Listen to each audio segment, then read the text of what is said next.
Hi guys! It's me again, Miss Geraldine Villarasa. Okay po, andito pa rin po ako sa Calawag, Quezon.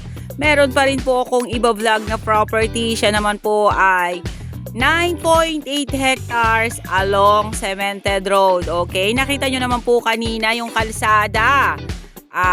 Talaga pong terrible. Kumbaga po ay rough road pa po halos kalimitan yung kalsada. Pero mahaba-haba na rin naman po yung mga cemented road. Nag-uumpisa po kasi ang pagsisemento ng kalsada ay dun sa dulo.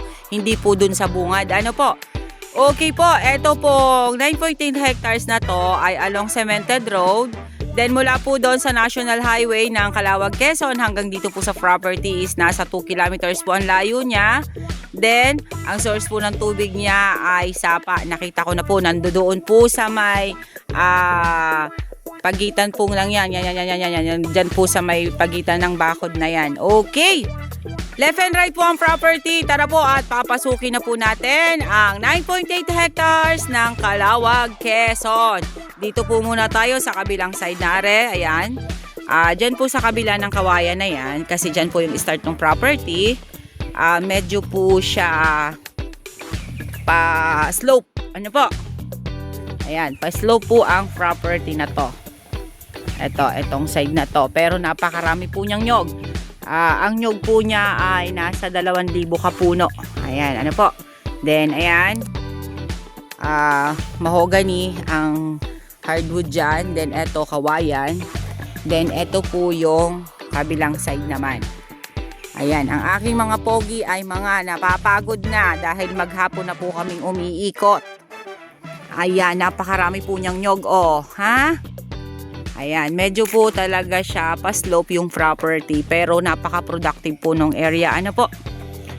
TCT title, buhay po ang nasa titulo nito. Okay, ang frontage na po dito sa Barangay Road, more or less po ito ay 100 na frontage. Okay. Ayan, dito po tayo sa kabilang side. Ayan, may mga Indian Mingo dito. Then, ayan, meron silang kuprasan dito sa side na to. Ayan, langka. Then, ito po yung pantayin sa side na are. Opo. May barbed wire po naman, tatay. Kita naman po. Okay. Meron na pong nagpabakod kasi sa kabilang side. Kaya po, alam na po nila yung pagitan. Ayan, ayan po ang sapa. Ayan pong side na yan ang sapa. Then ito pa po yung property. Ayan, may mangga din side na are. Dito po sa part na to, medyo pantayin. Ito ang dapat niyang pare. Ayan. Bago yung may manggang malaki. Papagayon yun. Hindi na yung kapilabi yan. Hindi na yan. Ito kawayan. Basta yung may mangga dyan. Yung may virus niya kaparo. Okay po. Ayan po ang property. Medyo po talaga siya pa-slope yung area. Then ito pa tayo ano po. Ayan, yung may kawayan na yan, kasama pa rin po siya sa 9.8 hectares. Nandyan po sa loob na yan ang mga nyugan. Tay! Pwede bang pumasok doon sa loob? Diyan?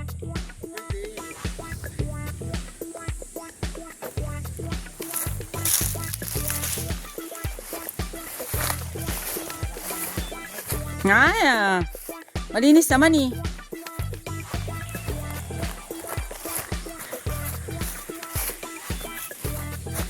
Ayan. Pantayin pa rin po dito sa loob na are. Ayan po ang mga nyog. Balanse po yung lupa niya. May pantay. May pa-slope. Ano po? Ayan.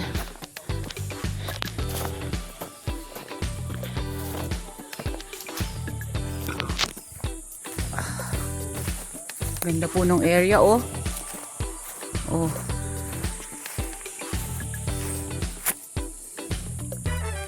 Okay po. Ito po yung kabilang side. Ano po? Ayan, medyo hingal na po ang inyong lingkod talagang. Grabe na po yung pagod namin. Maghapon na po kami nag-ikot dito sa Calawag. Layo po kasi nito sa amin sa Tagkawayan.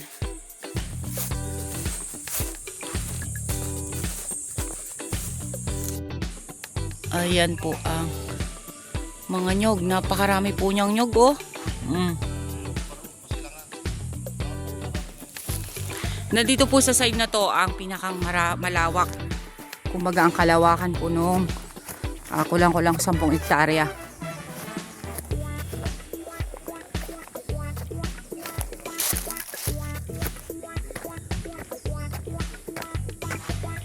Okay, tay, tara.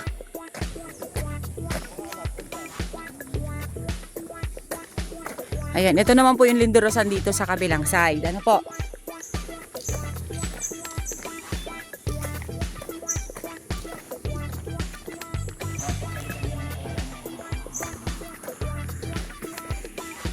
Tusok po papunta doon. Ano po?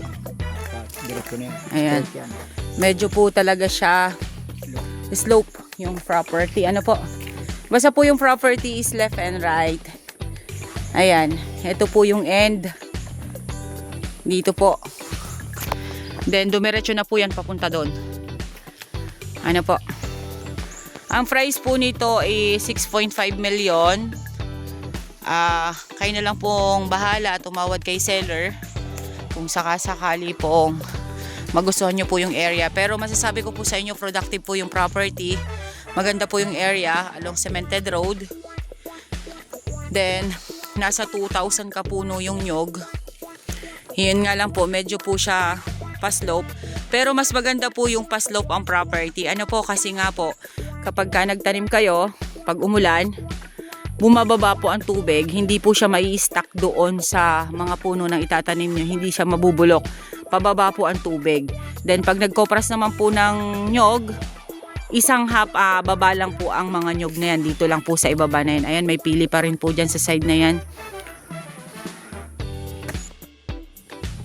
Okay guys, sabihin nyo na po ang property namin. Dito po ito sa Calawag, Quezon. 9.80 hectares along Cemented Road. Then mula po sa National Highway hanggang dito po sa property ay nasa 2 kilometers po ang layo niya. Kita nyo naman po kanina yung kalsada. Ano po, hindi ko na po ito maiikot ng husto kasi napakalawak po ng 9.8 hectares. Dinescribe ko naman na po sa inyo kung ano po yung klase ng lupa. Balanse po siya. Meron po siyang slope, meron po siyang pantay. Yun po, napakarami po ng nyug niya. Nasa 2,000 kapuno po yung mga nyug niya. Then marami rin po siyang fruit bearings. Ang source of water po niya ay sapa. Ano po, yung tinuro ko po sa inyo kanina. Then ang kalamangan po ay nandito sa kabilang side na are. Ang presyo po nito is 6.5 million. Negotiable, kayo na po ni seller ang mag-usap about sa presyo. Basta po ako mag-aalok lang sa inyo. I-upload ko po ito sa YouTube. Kayo pa rin po ni seller ang mag-uusap about po sa presyo. Ano po? Ang title po nito is TCT title, buhay po ang nasa titulo. Okay po, once again po ako po ulit ang inyong site locator, si Miss Geraldine Villarasa. Muli po ako maglalambing. Pa-like and share po ng aking mga vlog and pa-subscribe na rin po ng aking YouTube channel, Quezon Province Realty TV. Okay po, thank you po for watching. Okay, bye-bye.